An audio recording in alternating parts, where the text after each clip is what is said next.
esam Sandra ir Vytis Štelbiai. Esame Mėnulio vaikų dalininkai ir steigėjai, kūrėjai. Mėnulio vaikai yra darželis, taip ir vadinasi. Tikslas mūsų toksai, kad mes šiai dienai turime 2 grupės ir nauja grupė mažiukų renkasi ir mes turim pakankamai patalpų. Reikia įsikurti ugdymo priemonių, valdelių, tų pačių, patalų. Esam jauna įmonė ir savais resursais tai yra pakankamai sunku įgyvendinti.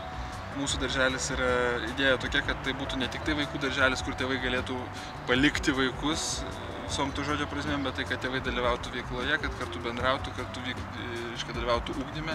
Tai yra kaip bendruomenė, darželio bendruomenė iš tikrųjų. O pats geriausias turbūt įvertinimas, kuo mes esam kitokie negu kiti darželiai, tai mūsų vaikai, kurie nenori vakarais išeiti iš darželio.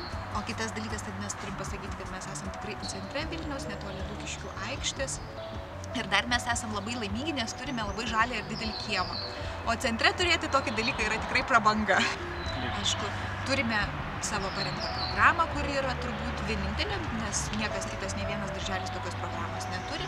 Mūsų idėja padaryti buvo darželį aktyviai judantiems ir mes norėjome, kad vaikai fiziškai aktyviai vystytųsi.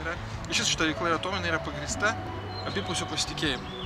Tai yra labai svarbus elementas vaiko gyvenime ir mes stengiamės, kad vaikai būtų patenkinti ir laimingi.